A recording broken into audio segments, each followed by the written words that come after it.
Hallelujah. ನಮ್ಮ ಕರ್ತನಾದ ಯೇಸು ಕ್ರಿಸ್ತನ ನಾಮದಲ್ಲಿ ನಿಮ್ಮೆಲ್ಲರಿಗೂ ಶುಭಗಳು. Good morning and good morning, good morning again. ನಿಮ್ಮಲ್ಲಿ ಕೆಲವರು ನಾವು ಬೇರೆ ದೇಶದಿಂದ ನೋಡ್ತಾ ಇದ್ದೇವೆ, ನಮಗಿದು ಗುಡ್ ಈವ್ನಿಂಗ್ ಆಗಿದೆ, ಆದರೆ ನೀವು ಗುಡ್ ಮಾರ್ನಿಂಗ್ ಹೇಳ್ತಿರಲ್ಲವೇ ಅನ್ನಬಹುದು. ನೀವು ಯಾವುದೇ ಸಮಯದಲ್ಲಿ ಯಾವ ಸ್ಥಳದಿಂದ ಆದರೂ ವೀಕ್ಷಿಸಿ, ನಿಮ್ಮೆಲ್ಲರನ್ನು ಪ್ರೀತಿಯಿಂದ ಮಾತಾಡಿಸಿ, ನಿಮ್ಮನ್ನು ಅಭಿನಂದಿಸಿ, ದೇವರು ಕೊಟ್ಟ ವಾಕ್ಯ ನಿಮ್ಮೊಂದಿಗೆ ಹಂಚಿಕೊಳ್ಳಬೇಕೆಂದು ಪ್ರತಿ ದಿನ ಈ ರೀತಿಯಾಗಿ ಅನುದಿನದ ಧ್ಯಾನದ ಮುಖಾಂತರ ದೇವರ ವಾಕ್ಯವನ್ನು ಸಾರುತ್ತಿದ್ದೇನೆ. ಬನ್ನಿರಿ, ಈ ದಿನ ದೇವರು ನಮ್ಮೊಂದಿಗೆ ಏನೆಂದು ಮಾತಾಡ್ತಾರೆಂದು ಕೇಳೋಣ. ಪ್ರಾರ್ಥನೆ. ಪರಿಶುದ್ಧ ದೇವರೇ, ನಿಮಗೆ ವಂದನೆಗಳು. ನಿಮ್ಮ ವಾಗ್ದಾನ ಇಲ್ಲದಿರುವುದಾದರೆ, ನಿಮ್ಮ ಮಾತು ನಾವು ಕೇಳದೇ ಇರೋದಾದರೆ, ನಿಮ್ಮ ನಡೆಸುವಿಕೆ ಇಲ್ಲದಿದ್ದರೆ ನಾವು ದಾರಿ ತಪ್ಪಿ ಹೋಗುತ್ತೇವೆಂದು,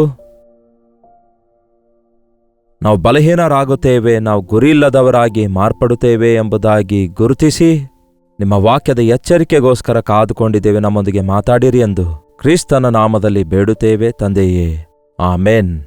ಹೌದು ಪ್ರಿಯರೇ, ರೋಡ್ ಮೇಲೆ ಹೋಗುವಾಗ ಆ ಸೈನ್ ಬೋರ್ಡ್ ಇರ್ತಾವಲ್ಲವೇ, ಅವೇನಾದರೂ ಇಲ್ಲದಿದ್ದರೆ ಎಷ್ಟೋ ಪ್ರಮಾದಗಳುಂಟಾಗ್ತಿದ್ವು. Go straight, there is a deep curve, turn right, turn left, ಹೌದಲ್ಲವೇ? There is a speed breaker ahead, narrow bridge ಎಂಬುದಾಗಿ ಕೆಲವೊಂದು ಚಿಹ್ನೆ ಇಡ್ತಾರಲ್ಲವೇ, ಅದನ್ನು ನೋಡ್ತಾ ಹೋಗುವವನು ಯಾವ ಅಪಾಯವಿಲ್ಲದೆ ಸಾಗ್ತಾನೆ. ಅದೇ ರೀತಿ ಈ ಲೋಕದಲ್ಲಿ ಬದುಕುತ್ತಿರುವಾಗ ದೇವರು ನಮಗೆ ಅನುದಿನವೂ ಈ ಕಡೆ ಹೋಗು, ಆ ಕಡೆ ಹೋಗು, ಹಾಗಿರಬೇಡ, ಹೀಗಿರಬೇಡ, ಇದನ್ನು ಮಾಡು, ಅದನ್ನು ಮಾಡು ಎಂದು ದೇವರು ನಮ್ಮ ಎಡಬಲಗಳನ್ನು ಬಿಟ್ಟು ಹೋಗದೆ ಆತನ ಮಾರ್ಗದಲ್ಲಿ ನಡೆದು ಹೋಗುವಂತೆ ಆತನು ನಮಗೆ ಸಹಾಯ ಮಾಡ್ತಾನೆ. ಮತ್ತು ಈ ಲೋಕದಲ್ಲಿ ನಾವು ಜೀವಿಸ್ತಿರುವಾಗ ದೇವರು ನಮ್ಮನ್ನು ಆಶೀರ್ವದಿಸ್ತಾರೆ. ತಪ್ಪದೆ ದೇವರು ತನ್ನನ್ನು ನಂಬಿದಂಥವರಿಗೆ ಆಶೀರ್ವದಿಸ್ತಾರೆ. ಆಶೀರ್ವದಿಸಲ್ಪಟ್ಟ ನಂತರ ನಾವು ಅನೇಕ ಸಾರಿ ಅಹಂಕಾರಿಗಳಾಗ್ತೇವೆ.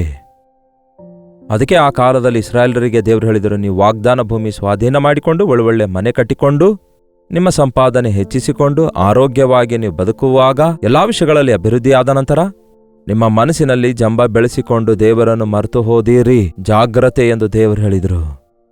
ನೋಡಿ ಪ್ರಿಯರೇ, ನಮಗೆಲ್ಲವೂ ಸೌಖ್ಯವಾಗಿರುವಾಗ, ಎಲ್ಲಾ ವಿಷಯಗಳಲ್ಲಿ ನಾವು ಅಭಿವೃದ್ಧಿ ಹೊಂದುತ್ತಿರುವಾಗ ನಾವು ಮತ್ತಷ್ಟು ಹೆಚ್ಚು ಕೃತಜ್ಞತೆ ಉಳ್ಳವರಾಗಿರುವುದರ ಬದಲಿಗೆ ದೇವರ ಕೃಪೆಯಿಂದಲೇ ನಾನು ಈ ದಿನ ಈ ರೀತಿಯಾಗಿದ್ದೇನೆಂದು ಆತನಿಗೆ ಸ್ತುತಿ ಸಲ್ಲಿಸುವುದರ ಬದಲಿಗೆ ನಿಮಗೆ ದೇವರು ಕೊಟ್ಟಿರುವವುಗಳ ಮೇರೆಗೆ ಆತನನ್ನು ಘನಪಡಿಸುವುದರ ಬದಲಿಗೆ ನಿಮ್ಮನ್ನು ನೀವೇ ಹೆಚ್ಚಿಸಿಕೊಳ್ಳೋದು, ನಿಮ್ಮನ್ನು ನೀವೇ ಮೆಚ್ಚಿಕೊಳ್ಳೋದು, ನಿಮ್ಮಷ್ಟಕ್ಕೆ ನೀವೇ ಸಂತುಷ್ಟರಾಗಿ ನಿಮ್ಮ ಸುತ್ತಲಿರುವವರಿಗೆ ನೀವು ಕೀಳಾಗಿ ನೋಡೋದು, ಅವರೊಂದಿಗೆ ಹೋಲಿಸಿಕೊಂಡು ನೀವೇ ದೊಡ್ಡವರೆಂಬುದಾಗಿ ಭಾವಿಸಿ ಅಹಂಕಾರ, ಗರ್ವಕ್ಕೆ ಅವಕಾಶ ಕೊಡೋದು ಸರ್ವಸಾಧಾರಣ ಆಗ್ಬಿಡ್ತಿದೆ. ಅದರಿಂದ ಬಹಳ ನಷ್ಟ ಹೋಗ್ತೇವೆ ನಾವು. ದೇವರು ಅಹಂಕಾರಿಗಳನ್ನು ಎದುರಿಸಿ ದೀನರಿಗೆ ಕೃಪೆ ತೋರಿಸುತ್ತಾರೆ ಎಂದು ವಾಕ್ಯ ಹೇಳುತ್ತದೆ. ಅಹಂಕಾರದ ಮನಸ್ಸು ದೇವರಿಗೆ ಅಸಹ್ಯವಾಗಿರುತ್ತದೆ. ಗರ್ವಿಷ್ಠರನ್ನು ಆತನು ದೂರದಿಂದ ನೋಡುತ್ತಾನೆ. ಗರ್ವ ಹೇಗಿರುತ್ತೆ? ಕೆಂಪಾಗಿರುತ್ತೋ, ಕಪ್ಪಾಗಿರುತ್ತೋ, ಬೆಳಗಾಗಿರುತ್ತೋ ಎಂದು ಹೇಳಲಿಕ್ಕಾಗಲ್ಲ. ಆದರೆ ಯಾವ ಸೈಜ್ನಲ್ಲಿರುತ್ತೆ ಎಂದು ಕೇಳುವುದಾದರೆ ಅದಕ್ಕೆ ಯಾವ ಸ್ಕ್ಯಾನಿಂಗ್ ಕೂಡ ಇಲ್ಲ. ಯಾವುದೇ ರಿಪೋರ್ಟಲ್ಲೇ ಇದು ನಮಗೆ ಕಂಡು ಬರದೇ ಇರ್ಬೋದೇನೋ. ಆದರೆ ಖಚಿತವಾಗಿಯೂ ನಮ್ಮ ಹೃದಯದೊಳಗೆ ಗರ್ವ ಏನಾದರೂ ಬರುವಾಗ ನಾವು ಅದರ ಗುರುತುಗಳು, ಅಂದರೆ ಅದರ ಸಿಂಪ್ಟಮ್ಸ್ ನೋಡಬಲ್ಲೆವು. ನೋಡಿ, ಜ್ವರ ಬಂದವನಿಗೆ ಬಾಯಿ ಕಹಿಯಾಗಿರುತ್ತೆ, ಮೈ ಬಿಸಿಯಾಗಿರುತ್ತೆ, ಹಾಗನಿಸುತ್ತದಲ್ಲವೇ? ಹಾಗೆಯೇ ಈ ಗರ್ವ ಇರುವವರಲ್ಲಿಯೂ ಕೆಲವೊಂದು ಹೀಗೆ ಕಾಣಿಸ್ತವೆ. ನೀವೆಂದಾದರೂ ಟೆಸ್ಟ್ ಮಾಡಿಕೊಂಡಿದ್ದೀರಾ, ಗರ್ವ ಇದೆಯೋ ಇಲ್ಲವೋ ಎಂಬುದಾಗಿ? ನನಗೆ ಸ್ವಲ್ಪವೂ ಗರ್ವ ಇಲ್ಲ ಎಂದು ಯಾರಾದರೂ ಹೇಳೋದಾದರೆ ನಿಮಗೆ ಗರ್ವವೇ ಇಲ್ಲ ಎನ್ನುವ ವಿಷಯದಲ್ಲಿ ನೀವು ಗರ್ವ ಪಡ್ತಿದ್ದೀರಿ ಎಂದರ್ಥ. ಎಷ್ಟೋ ಸೂಕ್ಷ್ಮವಾಗಿ, ಎಷ್ಟೋ ಕನ್ನಿಂಗಾಗಿ, ಎಷ್ಟು ಕುಯುಕ್ತಿಯಿಂದ ಕೂಡಿದಾಗಿರುತ್ತೆ ನೋಡಿ ಈ ಗರ್ವವೆಂಬ ಪಾಪ. ಪ್ರತಿಯೊಬ್ಬನು ಗರ್ವದಿಂದ ತನ್ನ ಹೃದಯವನ್ನೆಲ್ಲ ಹಾಳು ಮಾಡಿಕೊಳ್ತಿದ್ದಾನೆ. ಅಷ್ಟಕ್ಕೂ ಎಲ್ಲಿ ಹುಟ್ಟಿದೆ ಈ ಗರ್ವ? ಈ ಗರ್ವ ದೇವರ ಸನ್ನಿಧಿಯಲ್ಲಿ ದೇವರಿಂದ ಹೆಚ್ಚಿಸಲ್ಪಟ್ಟಿರುವ ಲೂಸಿಫರನ ಹೃದಯದೊಳಗೆ ಹುಟ್ಟಿತು.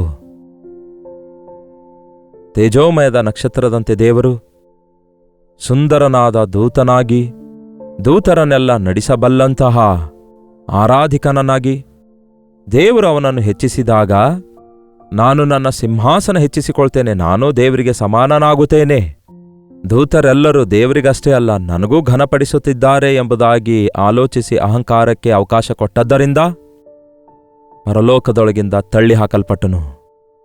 ಅದಕ್ಕಾಗಿಯೇ ಈ ದಿನ ನಾವು ಬಹಳ ಜಾಗರೂಕರಾಗಿರಬೇಕು. ಅಂತಹ ಗರ್ವ ಹೃದಯವುಳ್ಳವರೆಲ್ಲರೂ ಸೈತಾನನಿಂದ ಪ್ರೇರೇಪಣೆ ಹೊಂದಿದವರಾಗಿ ಆ ಗರ್ವದ ಮನಸ್ಸು ನಮ್ಮೊಳಗಡೆ ಉಂಟು ಮಾಡುವುದಕ್ಕಾಗಿ ಸೈತಾನನು ಯಾರನ್ನು ನುಂಗಲಿ ಎಂದು ಗರ್ಜಿಸುವ ಸಿಂಹದೋಪಾದಿಯಲ್ಲಿ ತಿರುಗಾಡ್ತಿದ್ದಾನೆ.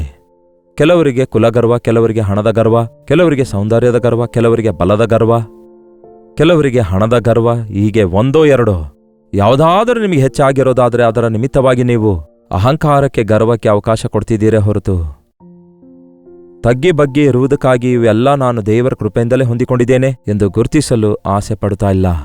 ಯೇಸುವನ್ನು ನಂಬಿದವರು, ಯೇಸುವಿನೊಂದಿಗೆ ಸದಾಕಾಲ ಸಹವಾಸದಲ್ಲಿರುವವರು ವಿನಯ ಮನಸ್ಸುಳ್ಳವರಾಗಿರುತ್ತಾರೆ, ದೀನ ಮನಸ್ಸುಳ್ಳವರಾಗಿರುತ್ತಾರೆ. ಯಾಕೆಂದರೆ ಯೇಸು ನಮ್ಮನ್ನು ನಾವು ದೀನರಾಗಿರಬೇಕೆಂದು, ಸಾತ್ವಿಕರಾಗಿರಬೇಕೆಂದು ಕೋರಿಕೊಳ್ತಿದ್ದಾರೆ. ಆತನು ಅಹಂಕಾರಿಗಳನ್ನು ಎದುರಿಸುತ್ತಾನೆ, ದೀನರನ್ನು ರಕ್ಷಣೆಯಿಂದ ಅಲಂಕರಿಸುತ್ತಾನೆ. ಆತನು ಆಕಾಶ ಮಹಾಕಾಶಗಳಲ್ಲಿರುವ ದೇವರಾಗಿದ್ದಾರೆ, ಆದರೆ ಕುಗ್ಗಿದ ಜಜ್ಜಿದ ಹೃದಯವುಳ್ಳವರೊಳಗೆ ನಿವಾಸಿಸುವುದಕ್ಕೆ ಆಶಿಸುವಾತನಾಗಿದ್ದಾರೆ. ಈ ಗರ್ವ ಅಸಹ್ಯವಾಗಿರುತ್ತೆ ಪ್ರಿಯರೇ. ಗರ್ವಿಷ್ಠರ ಮಾತು ಕೇಳುತ್ತಿರುವಾಗ ಹೇಳಿಕೊಳ್ಳುವವನಿಗೆ ದೊಡ್ಡದಾಗಿ ಕಾಣಿಸಬಹುದೇನೋ, ಆದರೆ ಕೇಳುವವರಿಗೆ ಅರ್ಥವಾಗ್ತದಲ್ಲವೇ? ಕೇಳುವವರಿಗೆ ನಿಮ್ಮ ಮೇಲಿರುವ ಗೌರವ ಹೋಗ್ತದಲ್ಲವೇ? ಅವರು ಇನ್ಮೇಲೆ ನಿಮ್ಮನ್ನು ನಂಬುವುದಿಲ್ವಲ್ಲ? ಎಷ್ಟೋ ಸಾರಿ ಇದೇ ರೀತಿ ನಾವು ಕೂಡ ಪಕ್ಕದಲ್ಲಿದ್ದವರನ್ನು ನೋಡಿ ನಮ್ಮನ್ನು ನಾವು ಹೋಲಿಸಿಕೊಳ್ತೇವೆ. ಆ ಫರಿಸಾಯನು ಆಲಯದೊಳಗೆ ಹೋಗಿ ನಾನು ಎಲ್ಲರಂತೆ ಇಲ್ಲ ಎಂದು ತನ್ನನ್ನೇ ಮೆಚ್ಚಿಕೊಳ್ತಾನೆ. ನಾನು ಅದನ್ನು ಮಾಡ್ತೇನೆ, ಇದನ್ನು ಮಾಡ್ತೇನೆ ಎಂದು ಗರ್ವದಿಂದ ಹೇಳಿಕೊಳ್ತಾನೆ. ನೋಡಿ ಪ್ರಿಯರೇ, ಗರ್ವ ಇರುವುದರ ಗುರುತೇನೆಂದರೆ ನಿಮ್ಮ ಕುರಿತಾಗಿ ನೀವು ಹೆಚ್ಚಾಗಿ ಹೇಳಿಕೊಳ್ಳೋದಾದರೆ ನಿಮಗೂ ಗರ್ವವೆಂಬ ವ್ಯಾಧಿ ಸೋಂಕಿದೆ ಎಂದು ಅರ್ಥ. ನಿಮ್ಮ ಮಾತಿನಲ್ಲಿ ಯಾವಾಗಲೂ ಕೂಡ ನನ್ನದು, ನನಗೆ, ನನಗೋಸ್ಕರ ಎಂಬ ಪದಗಳನ್ನು ಹೆಚ್ಚು ಬಳಸುವುದಾದರೆ ನಿಮಗೆ ಈ ಅಹಂಕಾರ ಎನ್ನುವುದು ನಿಮ್ಮ ಹೃದಯದೊಳಗಿದೆ ಇದೆ ಎಂದರ್ಥ. ನನಗಿರೋದೆಲ್ಲ ಕೇವಲ ದೇವರ ಕೃಪೆಯಿಂದ, ದೇವರ ದಯೆಯಿಂದಲೇ ಎಂದು ಹೇಳುವಾಗ ನಾವು ಸಮಸ್ತ ಘನತೆಯನ್ನು ದೇವರಿಗೆ ಕೊಡ್ತೇವೆ. ನಾವು ಜಂಬ ಕೊಚ್ಕೊಂಡು ಮಾತಾಡುತ್ತಾ, ಅಹಂಕಾರದಿಂದ ಮಾತಾಡುತ್ತಾ, ಇತರರನ್ನು ಕೀಳಾಗಿ ಭಾವಿಸುತ್ತಾ ನಡ್ಕೊಳ್ಳುವ ಚಟ ಏನಾದರೂ ನಿಮ್ಮಲ್ಲಿದೆಯಾ ನೋಡ್ಕೊಳ್ಳಿ. ಇದನ್ನ ಯಾಕೆ ಗಂಡ ಹೆಂಡತಿಯರ ಮಧ್ಯದಲ್ಲಿ ಅಷ್ಟು ಜಗಳಗಳಾಗ್ತವೆ ಗೊತ್ತಾ? ಯಾಕೆ ಸಭೆಯಲ್ಲಿರುವ ವಿಶ್ವಾಸಿಗಳ ಮಧ್ಯದಲ್ಲಿ ಜಗಳಗಳಾಗ್ತವೆ ಗೊತ್ತಾ? ಈವನ್ ಸೇವಕರಲ್ಲಿಯೂ ಕೂಡ ಒಬ್ಬರ ಮೇಲೆ ಒಬ್ಬರು ಭಿನ್ನಾಭಿಪ್ರಾಯವುಳ್ಳವರಾಗಿರ್ತಿದ್ದಾರೆ. ಅವರಿಗಿಂತಲೂ ನಾನು ದೊಡ್ಡ ಸೇವಕನು, ಯಾಕೆಂದರೆ ನಾನು ದೊಡ್ಡದಾಗಿ ಸೇವೆ ಮಾಡ್ತೇನೆ ಎಂಬುದಾಗಿ ಅಂದುಕೊಳ್ಳುವುದರಿಂದ ತಾನೇ ನನಗೆಲ್ಲವೂ ಗೊತ್ತು ಅಂದುಕೊಳ್ಳುವವನು ಗರ್ವಿಷ್ಠನು. ನನಗೇನು ಗೊತ್ತಿಲ್ಲ ಎಂದು ತಗ್ಗಿ ಬಗ್ಗಿ ಇರುವವನು ದೀನನು. ನಾನೆಲ್ಲ ತಿಳ್ಕೊಂಡಿದ್ದೇನೆ ಅನ್ನುವವನು ಇನ್ನೇನು ತಿಳ್ಕೊಳ್ಳಲಿಕ್ಕಾಗಲ್ಲ, ಯಾಕೆಂದರೆ ಆಗಲೇ ಅವನು ಫುಲ್ ಸ್ಟಾಪ್ ಹಾಕ್ತಾನೆ. ನನಗೇನು ಗೊತ್ತಿಲ್ಲ ಅನ್ನುವವನು ಇನ್ನೂ ತಿಳ್ಕೊಳ್ಬೇಕೆಂಬ ಆಸೆಯೊಂದಿಗೆ ಲರ್ನಿಂಗ್ ಪ್ರೋಸೆಸ್ನಲ್ಲಿರ್ತಾನೆ. ನಾನು ಇನ್ನೂ ತಿಳ್ಕೊಳ್ಬೇಕು, ಇನ್ನಷ್ಟು ಹೆಚ್ಚಾಗಿ ಕಲಿಯುವ ಆಸೆಯುಳ್ಳವನಾಗಿರ್ತಾನೆ. ಒಂದು ಸಾರಿ ಪರಿಶೀಲಿಸಿಕೊಳ್ಳಿರಿ, ನಿಮ್ಮಲ್ಲಿ ಗರ್ವ ಇದೆಯಾ? ಎದುರಿಸಿ ಮಾತಾಡ್ತಾ ಇದ್ದೀರಾ? ತಿರುಗಿ ಬೀಳ್ತಾ ಇದ್ದೀರಾ? ಮಾತಿಗೆ ತಿರುಗೇಟು ಕೊಟ್ಟು ಮಾತಾಡ್ತಿದ್ದೀರಾ? ಕೇಳಿ ಪ್ರಿಯರೇ, ನಾವು ಮನುಷ್ಯರ ಸಂಗಡ ಮಾತಾಡುತ್ತಿರುವಾಗ ನಮ್ಮ ಪ್ರವರ್ತನೆ ಇತರರಿಗೆ ಆಟಂಕವಾಗಿರದಂತೆ ಯೇಸುವನ್ನು ಕಂಡುಕೊಂಡ ನಂತರ ನಾವು ಇತರರಿಗೆ ಉಪಕಾರ ಮಾಡುವ ರೀತಿಯಲ್ಲಿ ಕೃಪಾಸಹಿತವಾದ ಮಾತುಗಳನ್ನಾಡಬೇಕು ಎಂಬುದಾಗಿ ವಾಕ್ಯ ಹೇಳುತ್ತದೆ. ಗರ್ವವು ನಾಶನಕ್ಕಿಂತ ಮುಂಚೆ ಹೋಗ್ತದೆ, ಬೀಳುವುದಕ್ಕಿಂತ ಮುಂಚೆ ಅಹಂಕಾರದ ಮನಸ್ಸು ಹೋಗ್ತದೆ ಎಂದು ಬೈಬಲ್ನಲ್ಲಿ ಬರೆಯಲಾಗಿದೆ. ಈ ಎಲ್ಲ ರೆಫರೆನ್ಸ್ಗಳು ನಾನೀಗ ಹೇಳುವುದಿಲ್ಲ. ಆದರೆ ಈ ಅಹಂಕಾರ ಎನ್ನುವಂಥದ್ದು ಒಬ್ಬನು ಬಿದ್ದೋಗುವುದಕ್ಕೆ ಕಾರಣವಾಗ್ತದೆ. ಗರ್ವ ನಾಶನಕ್ಕೆ ಕಾರಣವಾಗಿರುತ್ತೆ. ಅಂದರೆ ಗರ್ವ ಬಂದಿದೆ ಅಂದರೆ ನಿಮ್ಮ ಹಿಂದೆ ನಾಶನ ಬರುತ್ತದೆ ಎಂದರ್ಥ. ಅದೇ ರೀತಿ ನೀವು ಅಹಂಕಾರದಲ್ಲಿರುವುದಾದರೆ ನೀವು ಪತನಕ್ಕೆ ದಾರಿ ತೆಗೆಯುತ್ತಿದ್ದೀರಿ ಎಂದರ್ಥ. ಆ ದಿನ ನೆಬುಕದ್ನೆಚ್ಚರನು ಗರ್ವಪಟ್ಟು ಇದು ನನ್ನ ಅಧಿಕಾರ, ನಾನು ಕಟ್ಟಿದಾಗಿದೆ ಅಂದುಕೊಂಡ ಕಾಡು ಮೃಗವಾಗಿ ಹುಲ್ಲು ಮೇಯ್ದನೆಂದು ಬೈಬಲ್ನಲ್ಲಿ ನೋಡ್ತೇವೆ. ಆಮೇಲೆ ದೇವರಿಗೆ ಮಹಿಮೆ ಪಡಿಸುವವರೆಗೂ ಆ ಪರಿಸ್ಥಿತಿಯಿಂದ ಅವನಿಗೆ ಬಿಡುಗಡೆ ದೊರಕಲಿಲ್ಲ. ಸೈತಾನನು ಅಹಂಕಾರಕ್ಕೆ ಅವಕಾಶ ಕೊಟ್ಟು ಪಾತಾಳಕ್ಕೆ ದೊಬ್ಬಲ್ಪಟ್ಟನು. ಅವನಿಗೆ ಮತ್ತೊಂದು ಅವಕಾಶ ದೊರಕಲೇ ಇಲ್ಲ. ಕೆಲವರು ಅಂದ್ಕೊಳ್ತಾರೆ, ಪರವಾಗಿಲ್ಲ, ನಮ್ಮ ಇಷ್ಟ ಬಂದಂತೆ ನಡ್ಕೊಂಡು ಯಾವತ್ತೋ ಒಂದು ದಿನ ಸರಿಪಡಿಸ್ಕೊಂಡ್ರೆ ಆಯ್ತು ಅಂದ್ಕೊಂಡ್ರೆ ಅಷ್ಟರೊಳಗೆ ನಡೆಯಕೂಡದಂತಹ ನಷ್ಟ ನಡೆದು ಹೋಗ್ತದೆ. ಕುಟುಂಬಗಳು ಒಡೆದು ಹೋಗುವುದಕ್ಕೆ ಕಾರಣ, ಹತ್ಯೆಗಳಿಗೂ ಮತ್ತು ಮಾನಭಂಗಗಳಿಗೆ ಕಾರಣ, ಅಪರಾಧಕ್ಕೆ ಕಾರಣ ಅಹಂಕಾರವೇ ಆಗಿದೆ, ಸ್ವಾರ್ಥವೇ ಆಗಿದೆ. ಸ್ವಂತ ಶಕ್ತಿಯ ಮೇಲೆ ಆಧಾರಗೊಂಡು ಯಾರೂ ನನಗೆ ಸಾಟಿಯಿಲ್ಲವೆಂದು, ನನಗೆ ಯಾರು ಸಮಾನವಿಲ್ಲ, ನನಗೆ ಯಾರೂ ತೀರ್ಪು ತೀರಿಸಲಾರರು ಎಂಬ ಸ್ಥಿತಿಯಲ್ಲಿ ಈ ದಿನ ಮಾನವನು ಬಿದ್ದೋಗುವುದನ್ನು ನೋಡ್ತಿದ್ದೇವೆ. ನನ್ನನ್ನು ಯಾರು ನೋಡ್ತಿಲ್ಲ ಎಂಬ ಮೂರ್ಖನ್ನು ದೇವರು ನೋಡ್ತಿದ್ದಾರೆಂಬ ಸಂಗತಿ ಗುರುತಿಸುವುದಾದರೆ ದೀನರಾಗಿರ್ತಾರೆ. ನಿಮ್ಮ ನಡತೆ, ನಿಮ್ಮ ನುಡಿ, ನೀವು ಕೂತ್ಕೊಳ್ಳೋದು, ಎದ್ದೇಳುವುದು ನನಗೆ ಗೊತ್ತು ಅಂದಿದ್ದಾರೆ ದೇವರು. ನಿನ್ನ ಬಾಯಿಯೊಳಗೆ ಮಾತು ಬರುವುದಕ್ಕಿಂತ ಮುಂಚೆ ನನಗೆ ಗೊತ್ತು ಅಂದಿದ್ದಾರೆ ದೇವರು. ಆದರೆ ಈ ದಿನ ಮನುಷ್ಯರ ಮುಂದೆ ಗರ್ವದಿಂದ ಪ್ರವರ್ತಿಸುವುದು ಒಂದು ವಿಷಯವಾದರೆ, ದೇವರ ವಿರುದ್ಧವೇ ಗರ್ವದ ಮಾತುಗಳನ್ನು ಆಡುವಂಥದ್ದು, ದೇವರು ಯಾರು, ದೇವರೆಲ್ಲಿದ್ದಾರೆ, ದೇವರೇನ್ ಮಾಡಿದ್ದಾರೆ ಎಂದು ದೇವರನ್ನೇ ದೂಷಿಸುವಂಥ ಸ್ಥಿತಿಗೆ ಬಿದ್ದೋದಂಥವನು ಅಹಂಕಾರದ ಮನಸ್ಸಿನಿಂದ ತುಂಬಿಕೊಂಡಿರುವ ಸೈತಾನನ ಮನಸ್ಸುಳ್ಳವನು ಆಗಿರ್ತಾನೆಂದರ್ಥ. ಅದು ನಮಗೆ ನಷ್ಟ ಉಂಟು ಮಾಡುತ್ತೆ ಹೊರತು ಯಾವ ಮೇಲನ್ನೂ ಉಂಟು ಮಾಡುವುದಿಲ್ಲ. ಭಯಪಡಿರಿ, ಗರ್ವ ಪಡದೆ ಭಯಪಡಿರಿ ಎಂಬುದಾಗಿ ದೇವರ ವಾಕ್ಯ ಹೇಳ್ತದೆ. ಒಂದು ಜಯ ಸಿಕ್ಕಿದಾಗ, ಒಂದು ಮೆಚ್ಚುಗೆ ಉಂಟಾದಾಗ ಗರ್ವಪಡಬೇಡಿ, ಭಯಪಡಿರಿ. ನಿಮಗೆ ಮತ್ತಷ್ಟು ಉನ್ನತ ಸ್ಥಾನ ದೊರಕಿದಾಗ ಆ ಸ್ಥಾನದಲ್ಲಿ ನಾನು ಬದುಕಬಲ್ಲೆನೋ, ಆ ಅಧಿಕಾರವನ್ನು ನಾನು ಸದುಪಯೋಗ ಮಾಡಿಕೊಳ್ಳಬಲ್ಲೆನೋ, ಅಷ್ಟೊಂದು ಆಶೀರ್ವಾದಗಳನ್ನೆಲ್ಲ ನಾನು ಸದುಪಯೋಗ ಮಾಡಿಕೊಳ್ಳಬಲ್ಲೆನೋ ಎನ್ನುವ ರೀತಿಯಲ್ಲಿ ನಾವು ದೇವರಿಗೆ ಕೃತಜ್ಞತಾಸ್ತುತಿ ಸಲ್ಲಿಸುವಂಥವರಾಗಿರಬೇಕೇ ಹೊರತು ನಿಮಗಿರುವುದರ ಮೇರೆಗೆ ಅಹಂಕಾರಕ್ಕೇನಾದರೂ ನೀವು ಅವಕಾಶ ಕೊಟ್ರೆ, ಗರ್ವಕ್ಕೇನಾದರೂ ಅವಕಾಶ ಕೊಟ್ರೆ ಶೀಘ್ರದಲ್ಲೇ ಅವು ನಿಮಗಿರುವುದನ್ನೆಲ್ಲ ಕಳೆದುಕೊಳ್ಳುವಂತೆ ಮಾಡಿದ್ದಲ್ಲದೆ ಆಧ್ಯಾತ್ಮಿಕವಾಗಿ ಪತನವಾಗ್ತೀರಿ. ಸೈತಾನನಿಗೂ ಅವನ ಅನುಯಾಯಿಗಳಿಗೂ ಸಿದ್ಧ ಮಾಡಿಟ್ಟಿರುವ ಅಗ್ನಿಗುಂಡಿಯ ಪಾಲಾಗುವಂಥದ್ದು ಕೂಡ ಖಚಿತವಾಗಿರುತ್ತೆ. ಅದಕ್ಕಾಗಿ ದೀನ ಮನಸ್ಸುಳ್ಳವರಾಗಿರಿ. ಈಗಾಗಲೇ ನೀವು ಗರ್ವಿಷ್ಠರಾಗಿರೋದಾದ್ರೆ ಅದಕ್ಕೆ ಒಂದೇ ಪರಿಹಾರ ಇದೆ. ಗರ್ವಕ್ಕೆ ಔಷಧಿ ಆಗಲಿ, ಇಂಜೆಕ್ಷನ್ ಆಗಲಿ ಏನೂ ಇಲ್ಲ. ಆದರೆ ಗರ್ವ ಕಡಿಮೆ ಮಾಡಿಕೊಳ್ಳಬೇಕಾದ್ರೆ ಉಪವಾಸವಿದ್ದು ಕಣ್ಣೀರು ಸುರಿಸುತ್ತಾ ನಿಮ್ಮ ಹೃದಯವನ್ನು ದೇವರ ಮುಂದೆ ಸಮರ್ಪಿಸಿಕೊಳ್ಳಿರಿ. ನಿಮ್ಮನ್ನು ನೀವು ವಿಮರ್ಶಿಸಿಕೊಳ್ಳಿರಿ, ನಿಮ್ಮನ್ನು ನೀವು ಪರೀಕ್ಷಿಸಿಕೊಳ್ಳಿರಿ. ನಿಮ್ಮ ಸ್ಥಿತಿ ಹೇಗಿದೆ ಎಂದು ದೇವರ ಮುಂದೆ ಒಪ್ಪಿಕೊಳ್ಳಿರಿ. ಕರ್ತನೇ, ನನ್ನ ಸ್ಥಿತಿ ಎಂಥದಾಗಿದೆ ಬಯಲ್ಪಡಿಸಿರಿ ಅಂದಾಗ ಪರಿಶುದ್ಧಾತ್ಮನು ನಮ್ಮ ಸ್ಥಿತಿಯನ್ನು ನಮಗೆ ಬಯಲ್ಪಡಿಸ್ತಾರೆ. ನಮ್ಮ ತಪ್ಪುಗಳನ್ನು ಒಪ್ಪಿಕೊಳ್ಳುತ್ತಿರುವಾಗ, ಪವಿತ್ರಾತ್ಮನಿಂದ ನಮ್ಮ ತಪ್ಪು ಒಪ್ಪಿಕೊಳ್ಳುವಂತೆ ಮಾಡಲ್ಪಡುವಾಗ ನಾವು ತಿರುಗಿ ಬೀಳದೆ ಪಶ್ಚಾತ್ತಾಪ ಪಡುವುದಾದರೆ ದೀನ ಮನಸ್ಸುಳ್ಳವರಾಗ್ತೇವೆ. ದೇವರು ನಮ್ಮನ್ನು ದಂಡಿಸುವುದಕ್ಕಾಗಿ ಎತ್ತಿರುವ ಕೈಯನ್ನು ನಮ್ಮನ್ನು ಕನಿಕರಿಸುವುದಕ್ಕಾಗಿ, ನಮ್ಮನ್ನು ಉಪಯೋಗಿಸುವುದಕ್ಕಾಗಿ ಬಳಸುವಂತೆ ಗರ್ವವನ್ನು ಬಿಟ್ಟುಬಿಡಿರಿ. ಅಹಂಕಾರದ ಮನಸ್ಸನ್ನು ಬಿಟ್ಟುಬಿಡಿರಿ. ಕುಗ್ಗಿದ ಜಜ್ಜಿದ ಹೃದಯದೊಂದಿಗೆ ನಿಮ್ಮ ಅಹಂಕಾರ ಮಾತುಗಳ ವಿಷಯವಾಗಿ ಪಶ್ಚಾತ್ತಾಪ ಪಡಿರಿ. ನೀವು ಗರ್ವಪಟ್ಟು ಮಾಡಿರುವ ಕಾರ್ಯಗಳ ವಿಷಯವಾಗಿ ದೇವರ ಸನ್ನಿಧಿಯಲ್ಲಿ ಪ್ರಾರ್ಥಿಸುತ್ತಾ ನಿಮ್ಮನ್ನು ನೀವು ತಗ್ಗಿಸಿಕೊಳ್ಳಿರಿ, ಸಮಾಧಾನಗೊಳ್ಳಿರಿ. ಈ ದಿನ ನೋಡಿ, ಎಷ್ಟು ಕುಟುಂಬಗಳಲ್ಲಿ ಗಂಡ ಹೆಂಡತಿಯರ ಮಧ್ಯದಲ್ಲಿ ಗರ್ವದಿಂದ ಹೆಚ್ಚಿಸಿಕೊಳ್ಳುತ್ತಾ ಪೈಪೋಟಿ ಮಾಡುತ್ತಾ ಎಷ್ಟೋ ಜನ ಕುಟುಂಬ ಒಡ್ಕೊಳ್ತಿದ್ದಾರೆ. ಚೆನ್ನಾಗಿರುವ ಮಕ್ಕಳ ಭವಿಷ್ಯವನ್ನು ಹಾಳು ಮಾಡಿಕೊಳ್ತಿದ್ದಾರೆ. ತಗ್ಗಿಸಿಕೊಳ್ಳುವವರಿಗೂ ದೀನರಿಗೂ ಅಂದದಿಂದ ಆತನು ಅಲಂಕರಿಸುತ್ತಾನೆಂದು ವಾಕ್ಯ ಹೇಳುತ್ತೆ. ಒಬ್ಬ ವ್ಯಕ್ತಿ ಗರ್ವದಿಂದ ಮಾತಾಡುವಾಗ ಅವನ ಮುಖ ವಿಕೃತವಾಗಿರುತ್ತೆ. ಅವನು ಸುತ್ತಲಿರುವವರಿಗೆ ಭಯ ಹುಟ್ಟಿಸ್ತಾನೇನೋ, ಆದರೆ ಅವನ ವಿಷಯದಲ್ಲಿ ಸುತ್ತಲಿರುವವರ ಹೃದಯದಲ್ಲಿ ಅಸಹ್ಯ ಉಂಟಾಗುತ್ತೆ. ಆದರೆ ದೀನರನ್ನು ನೋಡಿದಾಗ, ದೀನ ಮನಸ್ಸುಳ್ಳವರ ಮಾತು ಕೇಳುವಾಗ, ದೀನ ಮನಸ್ಸುಳ್ಳಂಥವರ ಬಿಹೇವಿಯರ್, ಅವರ ಪ್ರವರ್ತನೆ, ಅವರ ಕಣ್ಣಿನಲ್ಲಿ, ಅವರ ನೋಟದಲ್ಲಿ, ಅವರ ಮಾತಿನಲ್ಲಿ, ಅವರ ಪ್ರವರ್ತನೆಯಲ್ಲಿ ಅವರು ಕ್ರಿಸ್ತನನ್ನು ತೋರಿಸುತ್ತಾರೆ. ಯೇಸು ದೀನತೆಯುಳ್ಳವರಾಗಿದ್ದಾರೆ.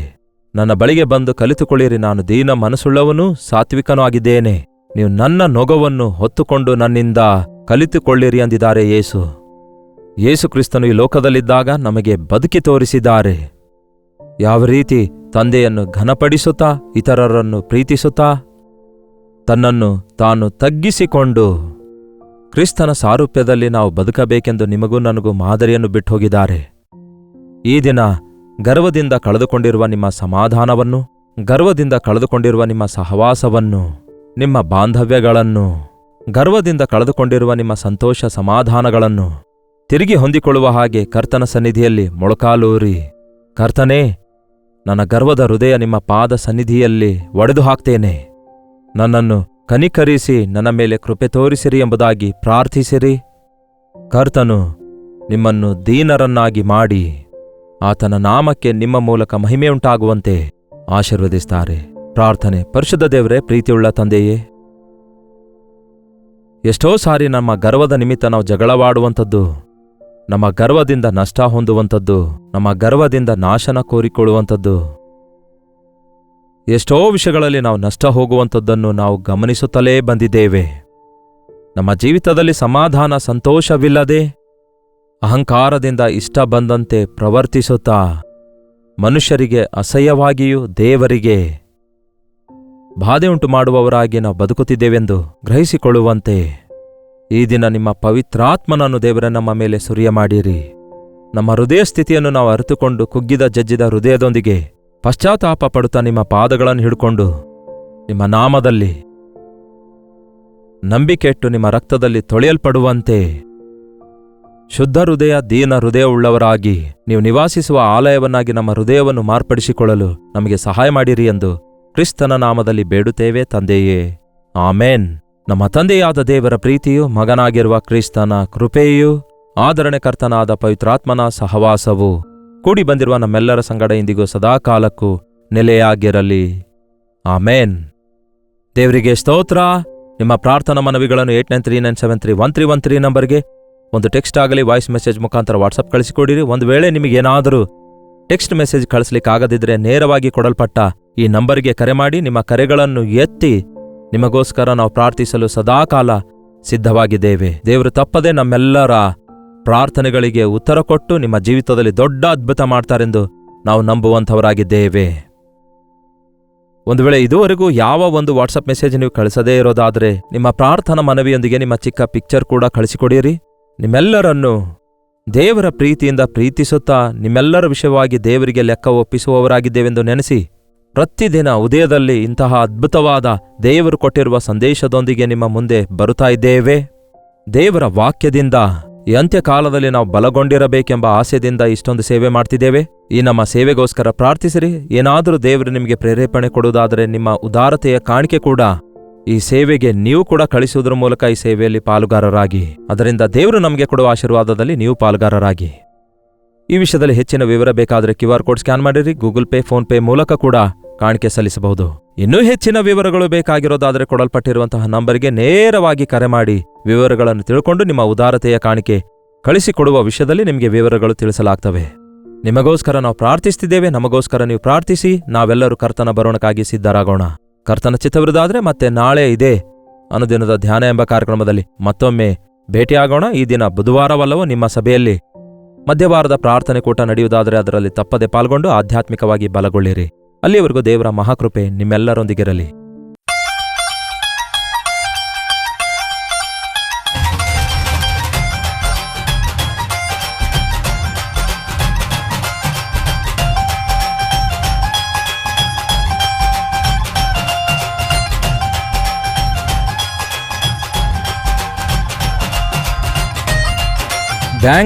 ಬೆಂಗಳೂರಿನ ಸುತ್ತಮುತ್ತಲಿರುವಂಥವರಿಗೆ ಶುಭವಾರ್ತೆ.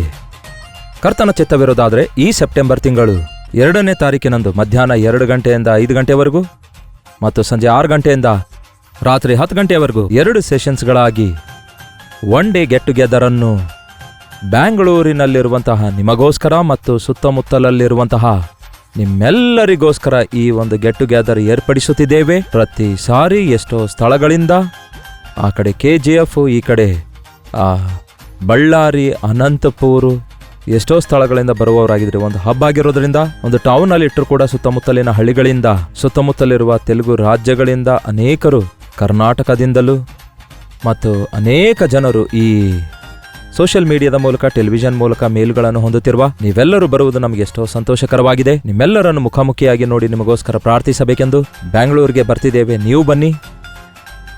ಈ ಒನ್ ಡೇ ಗೆಟ್ ಟುಗೆದರ್ನಲ್ಲಿ ಪಾಲ್ಗೊಂಡು ದೈವಾಶೀರ್ವಾದಗಳನ್ನು ಹೊಂದಿಕೊಳ್ಳಿರಿ. ಗಮನದಲ್ಲಿಟ್ಕೊಳ್ಳಿ, ಸೆಪ್ಟೆಂಬರ್ 2ನೇ ತಾರೀಕಿನಂದು ಮಧ್ಯಾಹ್ನ 2 ಗಂಟೆಯಿಂದ 5 ಗಂಟೆವರೆಗೂ, 6 ಗಂಟೆಯಿಂದ ರಾತ್ರಿ 10 ಗಂಟೆವರೆಗೂ. ಯಾವ ಸ್ಥಳ ಅಂತೀರಾ? Hudson community centre, near corporation circle, Bangalore. ಇನ್ನೂ ಈ ವಿಷಯದಲ್ಲಿ ನಿಮಗೆ ವಿವರಗಳು ಬೇಕಾದರೆ QR ಕೋಡ್ ಸ್ಕ್ಯಾನ್ ಮಾಡಿಕೊಳ್ಳಿರಿ. ಇಲ್ಲವೇ ಕೆಳಗಡೆ ಕೊಡಲ್ಪಟ್ಟಿರುವ ನಂಬರ್ಗಳಿಗೆ ವಾಟ್ಸಪ್ ಕಳಿಸಿರಿ. ನಿಮಗೆ ಲಿಂಕ್ ಕಳಿಸಲಾಗುತ್ತೆ. ತಪ್ಪದೇ ಬರ್ತೀರಲ್ಲವೋ?